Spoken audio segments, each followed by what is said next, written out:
Introduction du coup. Donc, euh, donc bonjour et bienvenue à toutes et à tous.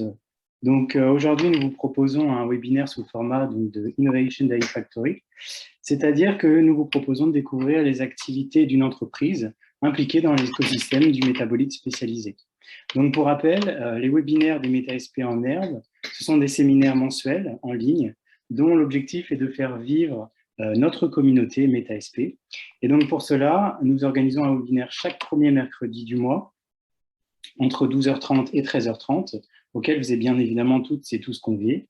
Donc n'hésitez pas par ailleurs à communiquer tous nos événements qui sont conviviaux dans vos laboratoires et auprès de vos étudiants de master et de doctorat. Ces webinaires, bien sûr, sont également adressés à eux. Vous pouvez trouver d'ores et déjà toutes les vidéos des précédentes éditions sur le site du réseau Metasp et prochainement sur le réseau LinkedIn. Donc aujourd'hui, nous vous proposons de découvrir, ou bien de redécouvrir, l'entreprise PAT, donc, qui est située à Nancy, et notamment l'une de ses filiales récentes, Selengo. Pour ça, nous avons l'honneur d'accueillir aujourd'hui Sissi Miguel, qui est directrice scientifique de la filiale Selengo. Donc, bonjour Sissi, et puis merci d'avoir accepté notre invitation. Donc Sissi, vous êtes l'auteur de pas moins de 11 publications en comité de lecture et de 1 brevet. Et donc, si on fait un petit retour sur votre parcours, avec votre permission, vous nous venez de l'Université de Bourgogne, mais aussi de l'Université de Strasbourg, au sein desquelles vous avez réalisé un master tout d'abord en sciences du végétal. Ensuite, en 2007, vous avez commencé votre histoire chez PAT lors d'un stage sur Drosera et Nepenthes, donc qui sont 2 plantes carnivores. C'est un travail que vous avez par la suite poursuivi sur Nepenthes, ce qui vous a permis notamment de déboucher sur l'un des brevets phares de PAT, qui est PAT Friday, pour celles et ceux qui connaissent. Ensuite, votre parcours s'est poursuivi par une thèse CIFRE au sein du laboratoire agronomie environnement à Nancy, donc en co-tutelle avec l'entreprise PAT, en continuant vos travaux sur Nepenthes. Et après votre doctorat, vous avez continué votre parcours professionnel chez PAT, toujours en tant que chef de projet pendant 7 ans. Et en octobre 2020, vous êtes devenue directrice scientifique de la filiale Selengo, fondée par PAT la même année. Donc Sissi, nous sommes ravis que vous ayez accepté d'intervenir pour cette 5e édition des webinaires de MetaSP en herbe. Et Sissi, aujourd'hui, vous nous parlez en direct de Nancy, de l'entreprise PAT et de votre filiale Selengo. Donc nous serions ravis de découvrir avec vous les avancées technologiques de PAT, mais aussi d'entendre votre point de vue sur l'industrie du métabolite spécialisé végétal en France et par ailleurs dans le monde, ainsi que l'impact de vos activités ont sur la société finalement. Et pour toutes les questions, n'oubliez pas qu'il y a un temps d'échange qui est prévu après l'intervention de Sissi. Donc Sissi, à vous la main. Alors, juste, j'ai pas l'habitude avec Zoom. Est-ce que vous pouvez me dire comment est-ce que je fais pour partager mon écran? Alors, je vais arrêter mon partage. Alors, tout en bas, vous avez l'option de partager l'écran. Qui doit être en bas. Je vous ai mis le rôle. Ouais. Où ça? Tout en bas de votre écran. Avec écran partagé qui va vers le haut. Ouais. Exactement. Alors, comment je fais?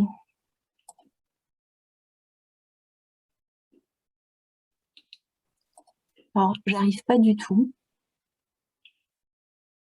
Donc, on est d'accord, écran partagé en vert? Oui. Exact, ouais. Ah, ça y est. Ça y est, ça y est, ça y est.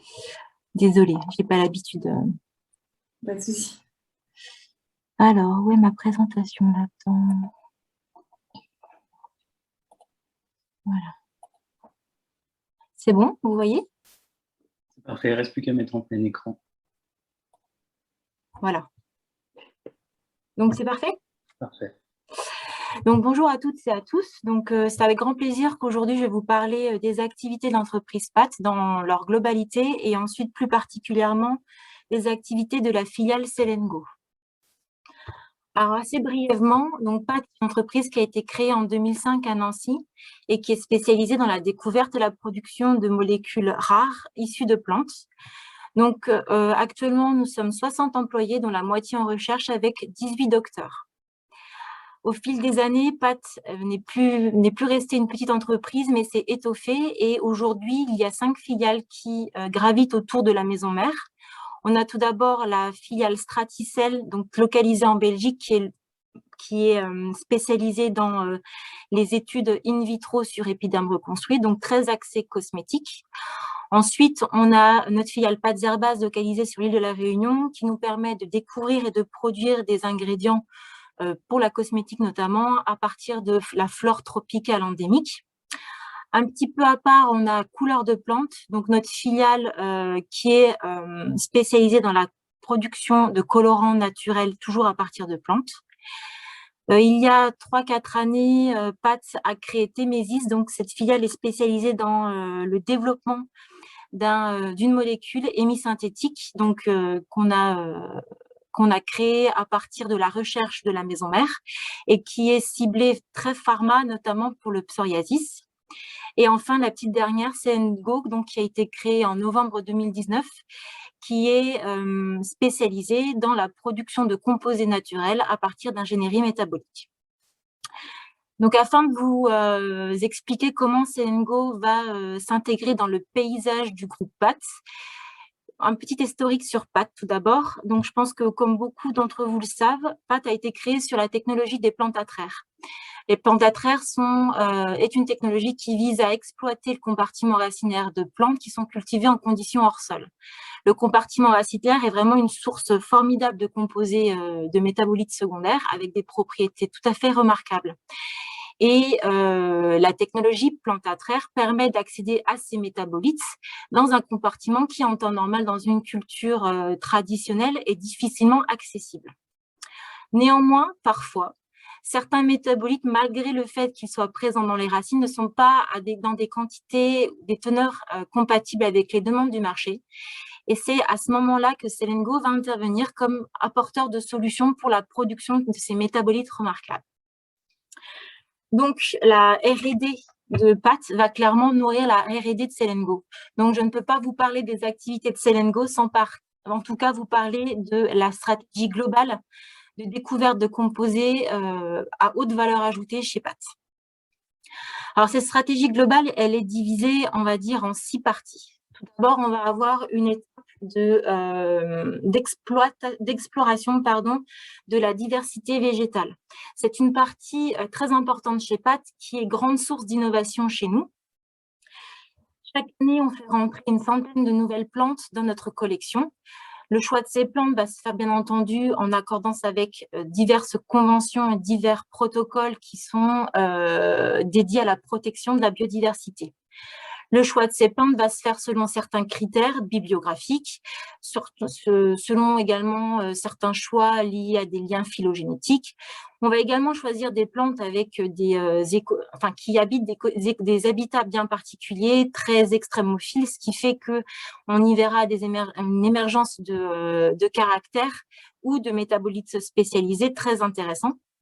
À titre d'exemple, pour anecdote, on a déjà par exemple réussi à cultiver des cactus en conditions hors sol.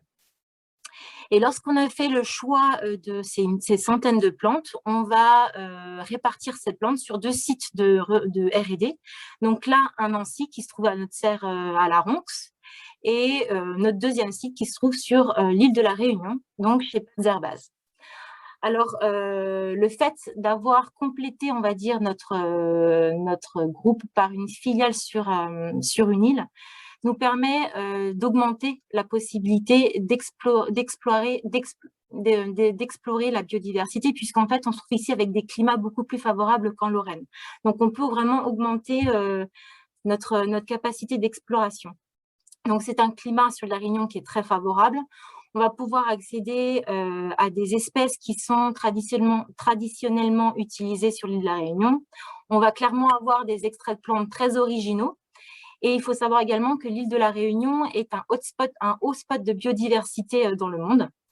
Sachant que c'est un territoire français, on a des démarches un petit peu plus facilitées d'un point de vue Nagoya. Et surtout, on a accès à des plantes tropicales, ce qui, en termes d'image, est top pour la cosmétique. Donc, on a des serres opérationnelles sur l'île depuis fin 2018, donc, qui nous offrent donc, des possibilités de R&D. Donc, une partie de la diversité est traitée là-bas. Et dans quelques semaines, on pourra également commencer à produire là-bas.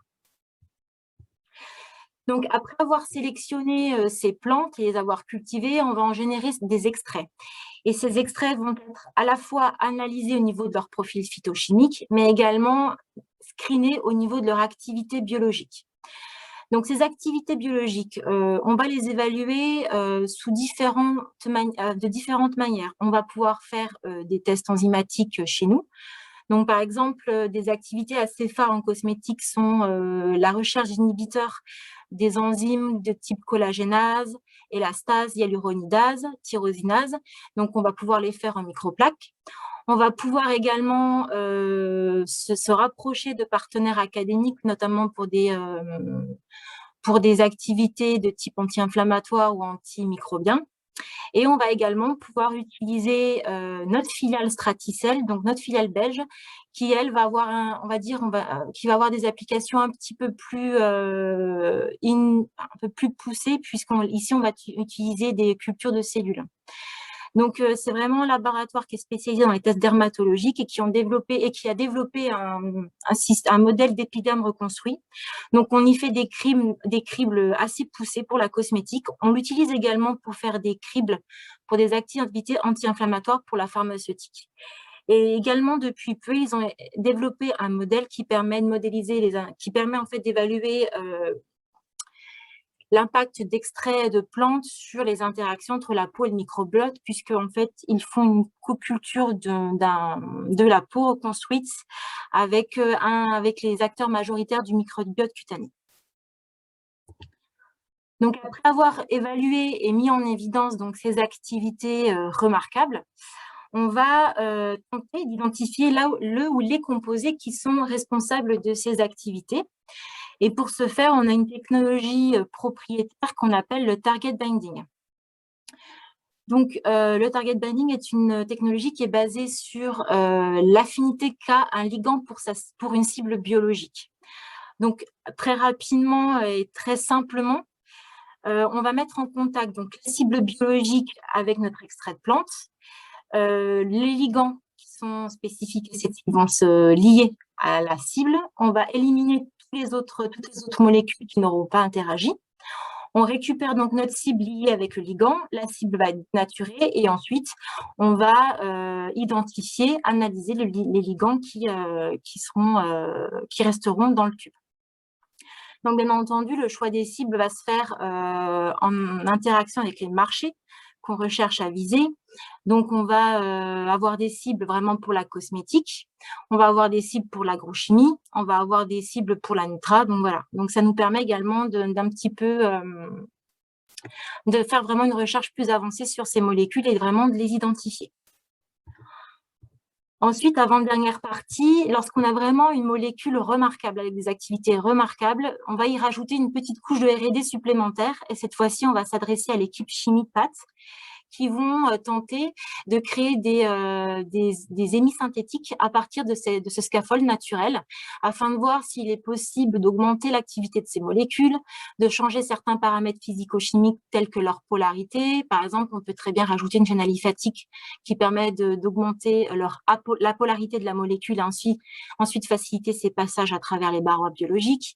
On va pouvoir également greffer des sucres pour pouvoir stabiliser la molécule. Enfin, il y a beaucoup de choses qu'on peut faire et ainsi vraiment augmenter l'activité de la molécule. Et enfin, dernière partie, on va choisir le marché qu'on va cibler. Donc, bien entendu, ça se fera en fonction de tout ce qu'on aura découvert en termes d'activité. Actuellement, avec des partenariats, plus nos filiales, plus ce qu'on sait faire en interne, plus des programmes européens, on est capable de cibler des molécules vers de l'anti-inflammation, de l'anti-Alzheimer, antibiotiques, de l'agrochimie, de la cosmétique, la nutra et autres applications pharmaceutiques. Donc voilà, à ce niveau-là, on aura des hits. Chaque année, on sort une dizaine de molécules avec vraiment des activités remarquables. Et certaines de ces molécules, même si Plantatraire a permis de les découvrir, peut-être que pour ces molécules-là, Plantatraire ne suffira pas à les sourcer. Et c'est à ce niveau-là que nous, on va intervenir pour tenter de les rendre disponibles à travers de la fermentation microbienne. Donc, c'est sourcer l'insourçable, c'est une grande citation chez Pat. Donc, Selengo a pour but de produire des molécules rares par fermentation microbienne à travers de l'ingénierie métabolique. On n'est spécialisé dans aucun marché, c'est-à-dire qu'on va pouvoir produire des molécules pour la pharmaceutique, pour la cosmétique, pour l'agrochimie, pour la nutra et autres. Et donc, comme je vous le disais, on a créé la filiale en novembre 2019. Alors, sourcer l'insourçable, c'est-à-dire rendre disponible au marché des molécules difficilement sourçables dans la nature. Donc, après avoir fait le premier crible dans la R&D de Pâtes, notre job, c'est d'étudier, de découvrir les gènes et les enzymes impliqués dans la voie de biosynthèse des métabolites d'intérêt. Ensuite, on va reprogrammer les micro-organismes avec les gènes permettant la synthèse de ces catalyseurs et on va les utiliser pour faire de la conversion enzymatique.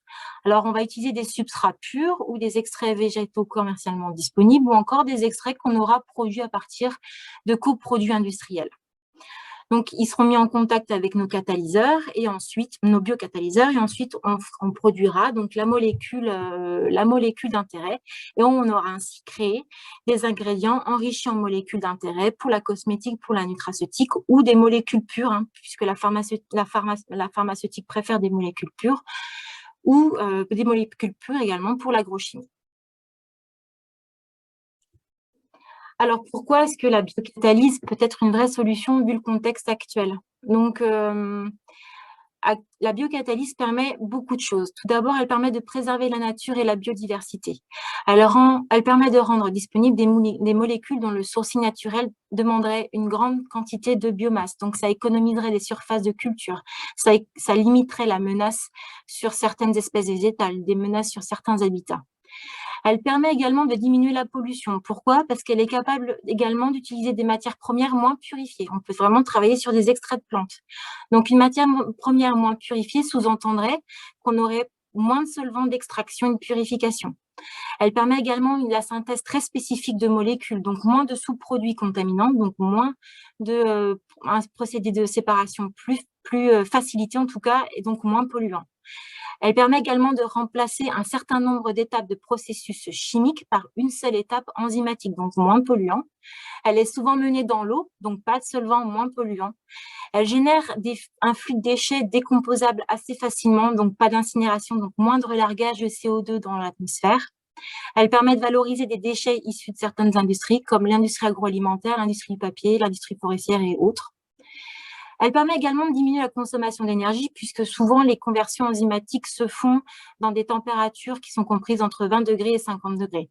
Et enfin, sachant qu'elle est assez efficace, elle permet également d'économiser la matière première. Alors bien entendu, tous ces faits, je vais les illustrer parce qu'on a clairement un exemple chez Selengo qui permet d'illustrer tout ce que je viens de vous dire. Donc voilà un projet qui est mené au sein de Selengo, donc on l'appelle le projet 3,5-DCQ. Donc, le 3,5-DCQ est l'acide 3,5-dicaféoïl quinique, c'est-à-dire que c'est un dérivé acide hydroxycinnamique qui correspond au greffage de deux groupements caféoïl sur un acide quinique en position 3 et 5. Cette molécule est une des molécules premières qui est sortie du criblage diversité au sein de Pâtes il y a quelques années déjà et qui déjà démontrait des activités biologiques remarquables. C'est une molécule qu'on trouve vraiment sous forme de traces dans l'alimentation. On l'a dans le café, dans certains légumes et dans certains fruits. On a plusieurs études épidémiologiques disponibles dans la littérature qui montrent qu'on absorberait entre 0,2 et 7,7 mg par jour de cette molécule, principalement à travers la consommation de café. Et cette molécule, comme je vous le dis, présente des activités biologiques remarquables. Elle est antioxydante, anti-inflammatoire, neuroprotectrice, antivirale, antiproliférative et encore bien d'autres. Mais malheureusement, même si on la consomme finalement tous les jours, la dose qu'on ingère est loin d'être suffisante pour pouvoir avoir un effet biologique sur nous. Donc, il faut réussir à pouvoir la rendre disponible. Donc, pour ce faire, la synthèse chimique du 3,5-DCQ est tout à fait possible. Il y a des articles qui la décrivent complètement, mais c'est une synthèse qui est complexe, coûteuse et très polluante. Elle est complexe parce qu'il faut vraiment que les groupements caféoïls se trouvent en position 3,5. puisque les autres isomères, les isomères 4, 5 et 3, 4, sont loin d'être aussi actifs que l'isomère 3, 5. Et le fait d'avoir vraiment cette spécificité en termes de position rend la synthèse vraiment compliquée. Sa synthèse va se faire en 9 étapes. Elle va nécessiter l'utilisation obligatoirement d'un substrat de départ avec une haute pureté. Et sa synthèse va également demander l'utilisation de solvants toxiques, de groupes protecteurs, de produits toxiques pour l'homme et l'environnement. Et enfin, elle est donc très polluante, donc une synthèse très, très polluante. Ensuite, elle nécessite également une forte consommation d'énergie. Ici, j'ai une étape, à titre d'exemple, qui nécessite de maintenir la réaction catalytique à 150 degrés pendant 12 heures. Le temps de synthèse du 3,5-DCQ par synthèse chimique est d'environ 12 jours et avec une efficacité globale de 20%. Concernant le sourcing naturel, donc comme je vous le disais, c'est un métabolique qui est sous forme de traces dans la nature. Donc là, je vous donne l'exemple du café, puisque c'est la plus grande source de 3,5-DCQ dans notre alimentation. Il y a environ 10 mg de 3,5-DCQ dans 1 kg de café vert. Donc, ça sous-entend que pour avoir 1 g de 3,5-DCQ, il faut 100 kg de grains de café vert, en partant du principe qu'on a 100% du 3,5-DCQ qui est extrait, ce qui pratiquement n'est pas le cas. Donc, pour produire 100 kg de café vert, il va falloir, donc j'ai repris des études d'impact environnementaux pour de la culture de café vert au Brésil et au Vietnam. Donc, pour obtenir en tout cas 100 kg de café vert, il faut 1 kg de pesticides, 62,2 kg d'amendements, 91 kg d'engrais, plus de 1000 litres d'eau. On va relarguer presque 500 kg de CO2 et on va utiliser 1000 mégajoules en termes d'énergie.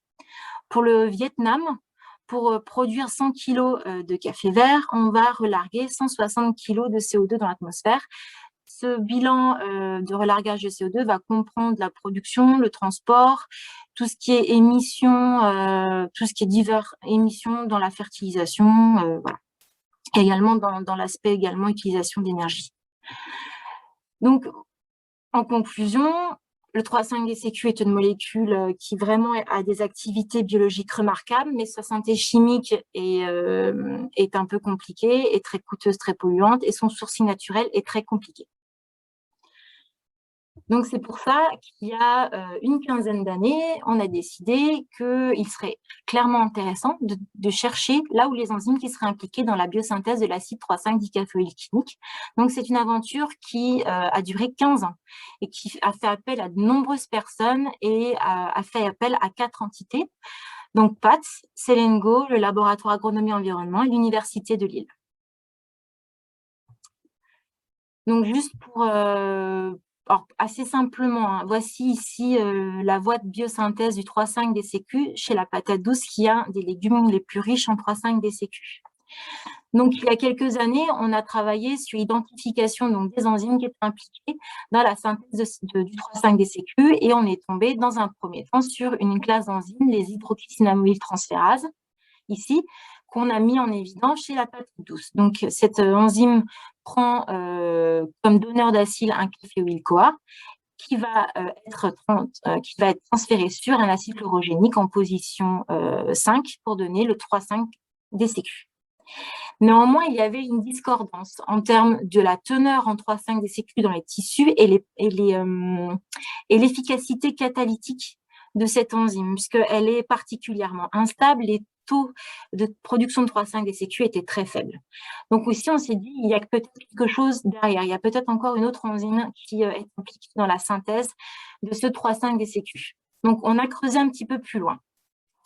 On a pris un extrait de protéines totales de patates douces qu'on a mis en contact avec différents substrats. Et on s'est rendu compte qu'il y avait dans cet extrait protéique une activité enzymatique qui permettait de produire du 3,5-DCQ à partir de 2 molécules d'acide chlorogénique. Donc, clairement, il y avait quelque chose de différent et différent de la HCT qu'on avait découverte. Donc, à partir de là, on est parti de cet extrait protéique et on l'a petit à petit fractionné à travers différents filtres pour, à la fin, réussir à la purifier. On a identifié cette protéine et on a ensuite isolé son gène à partir, on a identifié son gène à partir d'une banque d'ADN-C qu'on avait fait faite. Ce gène, on l'a ensuite cloné dans un vecteur d'expression pour les plantes et on a exprimé donc ce gène codant pour cette potentielle isochlorogénique synthase chez Nicotiana benzendana. On a déjà voulu le valider dans un système d'expression hétérologue végétal, puisqu'en fait, on voulait un hôte de production aussi proche que possible que l'hôte d'origine. Sachant qu'on ne savait pas si on partait sur une protéine qui était glycosylée ou pas, on s'est dit, autant mettre toutes les chances de notre côté, on est parti sur du tabac. Donc, on a produit cette enzyme, donc, qui se trouvait à 41 kilodalton. On l'a purifié, on l'a mis en contact avec de l'acide chlorogénique et on a pu observer au bout de 12 heures l'apparition de 3,5-DCQ, donc ici.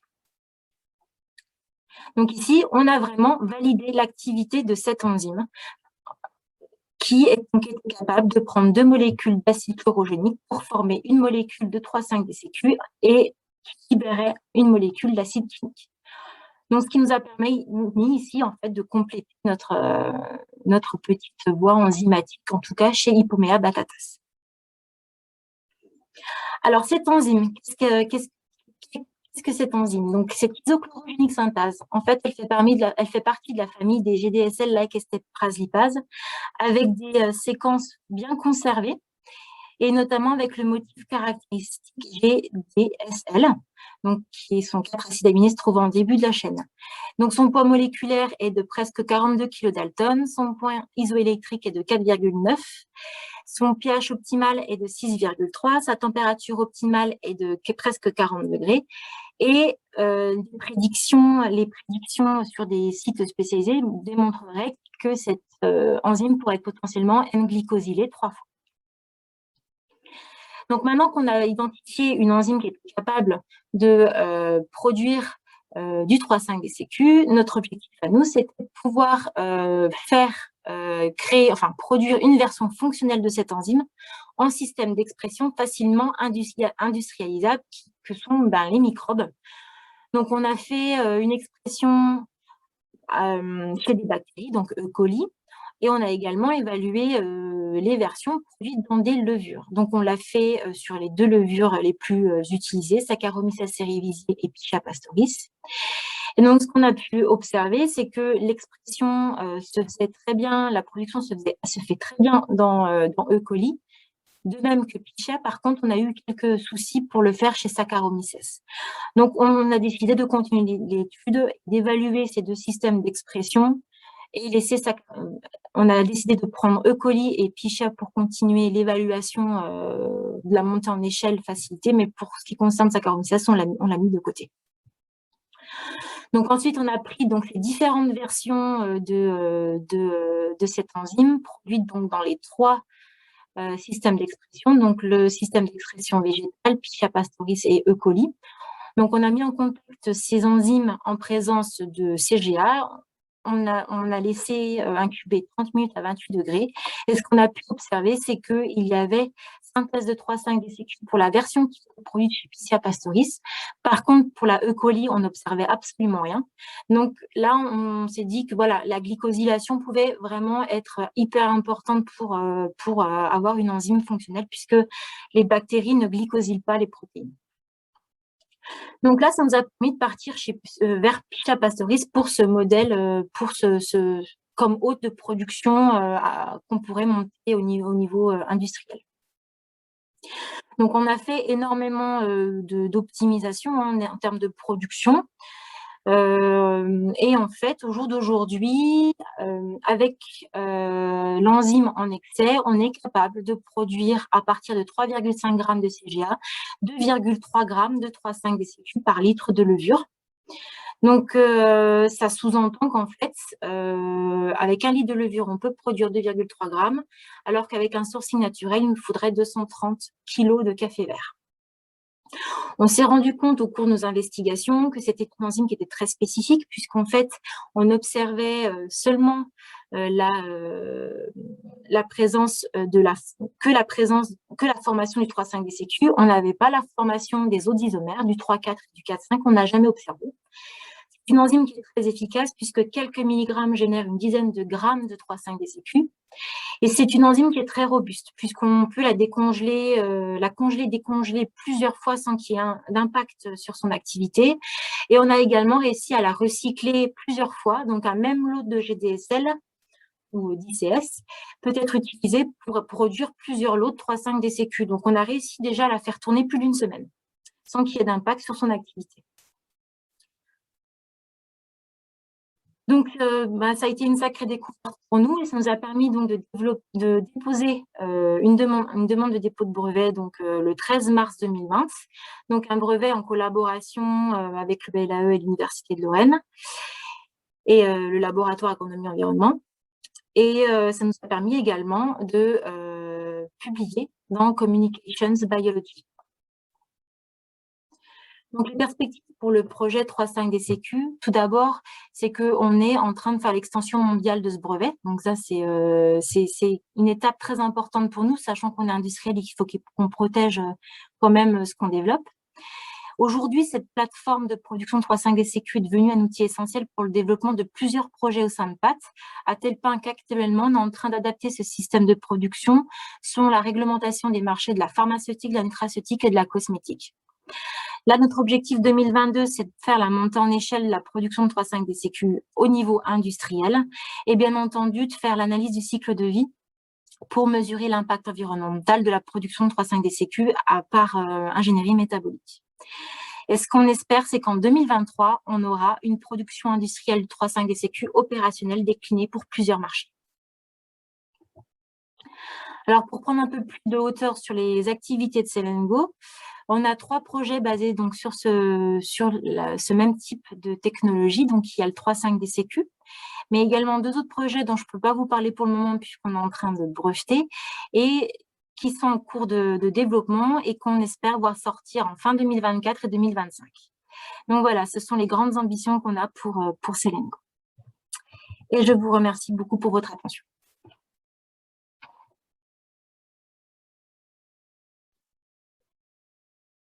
Merci beaucoup, Sissi, pour la présentation.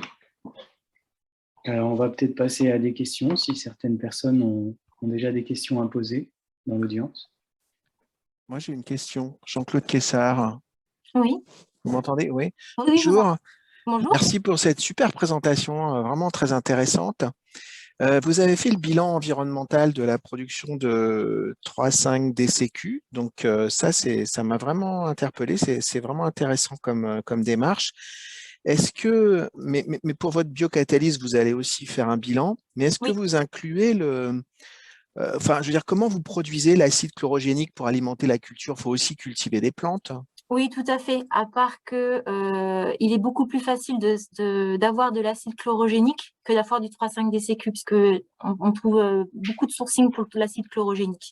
Mais bien entendu, l'évaluation de l'impact environnemental prendra en compte le sourcing de l'acide chlorogénique. D'accord, merci. J'ai répondu à votre question. Oui, tout à fait. Ouais, je me posais cette question. Donc, c'est plus facile à obtenir, en fait. Oui, clairement, il y a des plantes qui ont des très fortes teneurs. À titre d'exemple, un extrait de café vert est enrichi présente environ 35% d'acide chlorogénique. Ah ouais, d'accord. Donc oui, c'est beaucoup plus intéressant. Alors qu'un extrait de café vert présente entre 0,5 et 1% de 3,5-DCQ. D'accord. Si ensuite on a une question de Louis-Valentin Métainier, merci pour votre présentation, et qui se demandait combien de CO2 produit 1 litre de culture de levure. Alors j'aimerais vraiment vous répondre, mais je n'ai pas la réponse malheureusement. Je vous le dirai dans un an. Sinon, il y a Nathalie Guivarch qui aurait une question aussi. Oui, bonjour. Merci, bonjour. Je vais mettre la caméra, ça sera peut-être plus sympathique. D'accord. D'abord, merci beaucoup pour cette présentation, toujours très intéressante, des travaux complets hein, qui vont de l'identification de l'effet jusqu'à la molécule et la bioproduction de cette molécule. Donc, c'est vraiment super.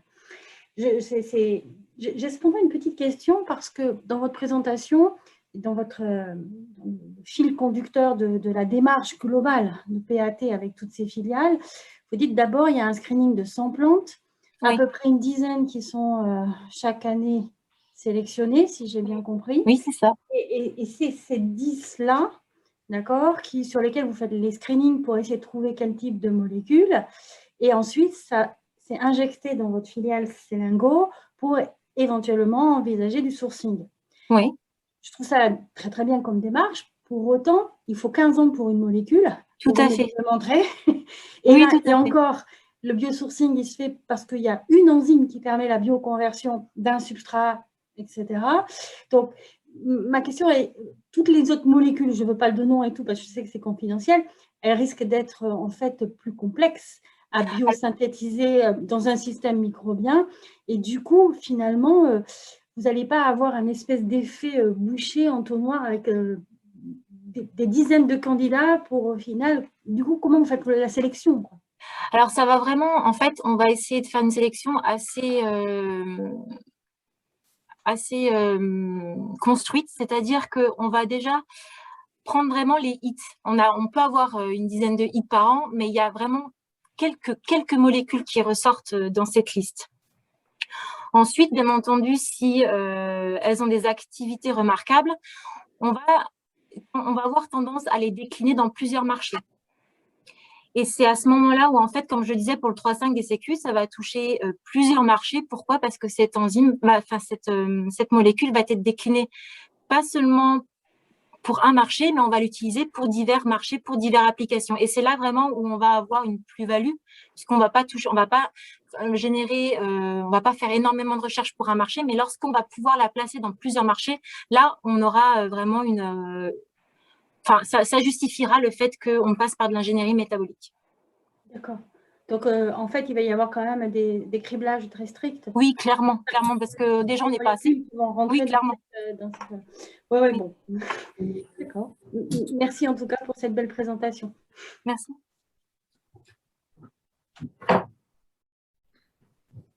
Oui. Une autre question, monsieur Saint-Pierre. Oui, merci Alexandre. Félicitations pour cet exposé extrêmement intéressant. Merci beaucoup. J'avais une question sur l'aspect réglementaire. Oui. Comment est-ce que vous envisagez de percer les marchés cosmétiques avec une molécule qui peut être peut-être considérée comme non naturelle parce qu'elle est produite par l'ingénierie métabolique? Est-ce que vous avez sondé cet aspect-là? Alors oui, tout à fait. On a commencé déjà à sonder cet aspect-là, puisque finalement, tous les produits de Selengo pour la cosmétique seront forcément issus, auront été un moment en contact avec un acteur OGM. Donc là, actuellement, il n'y a pas de… Les règles, en tout cas, pour le marché de la cosmétique, ne sont pas encore bien définies pour les OGM. Notamment sur le marché chinois, il y a une réglementation qui est sortie il y a à peu près un an où on n'a encore pas tous les critères pour faire rentrer, en tout cas, un ingrédient issu des biotechnologies. En tout cas, aujourd'hui, dans la réglementation chinoise, les produits issus de biotechnologie sont maintenant énoncés, ce qui n'était pas le cas encore il y a 2 ans, mais ils n'ont pas encore bien établi quels critères quels critères l'ingrédient devra répondre. Donc, pour la cosmétique, c'est le marché le plus compliqué pour nous au jour d'aujourd'hui, clairement. Pour la nutraceutique, c'est moins compliqué. Parce qu'il y a énormément de contrôle. Au niveau réglementation, on est quand même plus proche de la pharma que de la cosmétique. Et le contrôle qualité de l'ingrédient est quand même beaucoup plus poussé. Donc, on a moins de problèmes en fait pour la Nutra, en tout cas, que pour la cosmétique. La cosmétique, il y a aussi l'aspect image qui est très compliqué. En tout cas, on travaille dessus. On a des partenaires industriels qui sont intéressés par ces technologies, mais qui aujourd'hui ne veulent pas, qui attendent vraiment que la réglementation chinoise soit bien ficelée avant de se lancer là-dedans. D'accord. Merci bien pour ces précisions.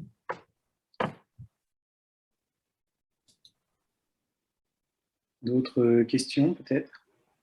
si je peux me permettre, je peux reposer une petite question. Dites-moi. Parce que l'origine, vous l'avez rappelé, de PAT, c'était effectivement le développement des technologies de plantatraire, c'est-à-dire la production en racines de molécules, l'exudat et la nature.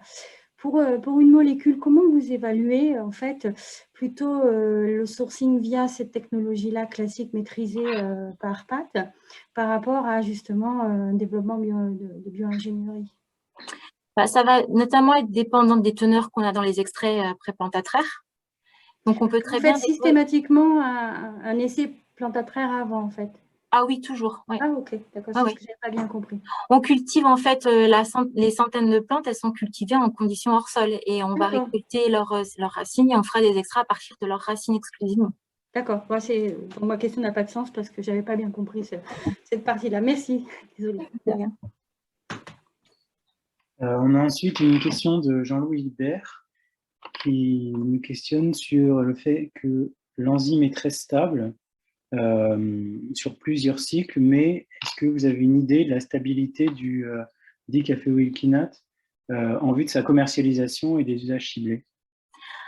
Alors, oui, on a une idée puisqu'on travaille quand même sur un extrait. Alors, on a une idée. On a fait déjà des essais et on arrive à maintenir des teneurs, des teneurs pendant au moins minimum 6 mois.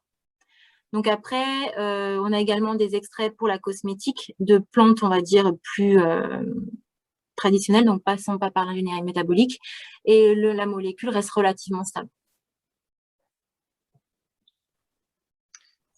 J'aurais une question là-dessus, du coup. Je ne sais pas si on m'entend. Oui, alors de très loin, mais… Oui, j'ai une connexion assez précaire. Parce que du coup, les CQA, de manière générale, ils sont assez sensibles à la lumière, à la chaleur, il y a souvent des isomérisations. Ouais. Est-ce que c'est un souci que vous avez observé, du coup, dans vos extraits, l'isomérisation? Alors, nous, nos extraits, on les récupère sous forme de poudre, on les lyophilise, et là, on voit qu'il n'y a pas de… Enfin, d'accord. Ça ne change pas. Mais en tout cas, l'isomérisation, on l'a vu seulement lorsqu'on pouvait jouer sur le pH. Lorsqu'on alcalinise, par exemple, la conversion enzymatique, enfin le milieu de la bioconversion, on se rend compte que le 3,5-DCQ va se débobiner en 3,4 et 4,5. Mais si on reste à un pH de 6, ça ne varie pas. On n'a jamais vu j'ai eu jamais de problème en tout cas. Ok, merci. J'aurais peut-être une autre question, je ne sais pas si vous pouvez me répondre, mais vous étudiez principalement quel type de composés, des phénylpropanoïdes, des alcaloïdes, des terpénoïdes? Je sais que vous utilisez des composés pour une application spécifique dans plusieurs champs de commercialisation, mais du coup, est-ce qu'il y a un type de composé qui ressort particulièrement? Pas forcément, non, on se bloque pas. On peut partir sur des hydroxycinamiques comme des terpènes, on se limite vraiment pas. D'accord. Est-ce qu'il y aurait d'autres questions? Oui, j'avais du coup encore une question.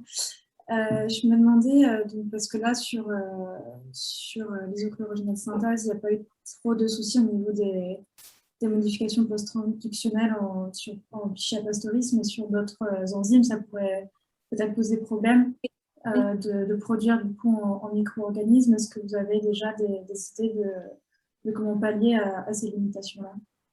Ah bah, si malgré une production sur un système levure, ça ne fonctionne pas, ça va être problématique. On pourra pas aller plus loin. D'accord, parce que du coup, par exemple, imaginez produire en nicotiana, ça serait juste industriellement pas faisable. Alors, c'est pas que c'est industriellement pas faisable, mais c'est que pour le moment, c'est pas encore très abouti en termes d'industrialisation. Oui, ok, d'accord. Ok. Oui. Alexandre, alors, je voulais juste, alors peut-être pas poser de questions à Sissi parce que je connais très bien le sujet, mais déjà la remercier pour la présentation qu'elle a faite. Et puis peut-être juste rajouter un commentaire pour montrer que l'exemple que Sissi nous a exposé là aujourd'hui, c'est typiquement ce que le réseau Métaspé peut apporter à la communauté.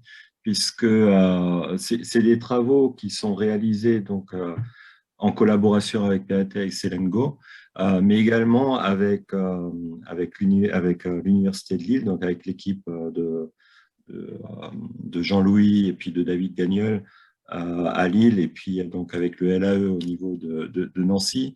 Et sans cette collaboration tripartite, le projet ne serait certainement pas au stade où il en est actuellement. Et donc, voilà, si on avait besoin d'une raison pour maintenir le réseau Métaspé, pour alimenter ce réseau Métaspé, ben, là, on a un exemple très concret et extrêmement parlant. C'est bien dit. Bon, bah, du coup, merci beaucoup, Sissi. On aimerait vous solliciter un sondage, faire participer à un sondage pour savoir un peu qui vous êtes. Si vous voulez bien répondre, s'il vous plaît.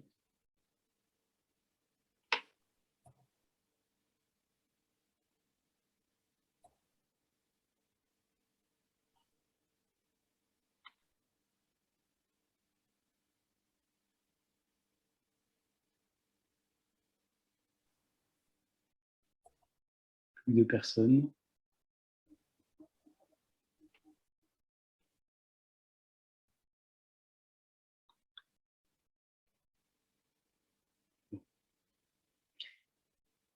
Eh bien, super.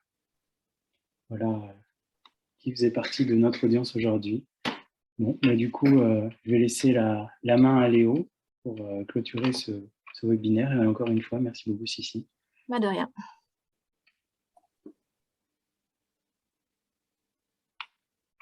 Léo?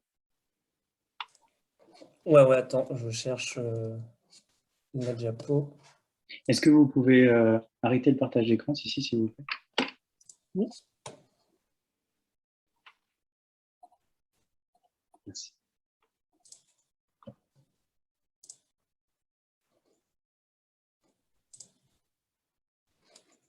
Là, tout le monde voit la diapo.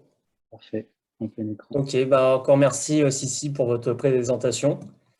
Et du coup, le prochain webinaire sera donc le 6 octobre. On aura donc le privilège d'avoir comme invité Samuel Bertrand, maître de conférence à l'Université de Nantes, qui va nous faire un focus sur le métabolisme spécialisé fongique. Donc, merci encore d'être venu et bon après-midi. Bon après-midi.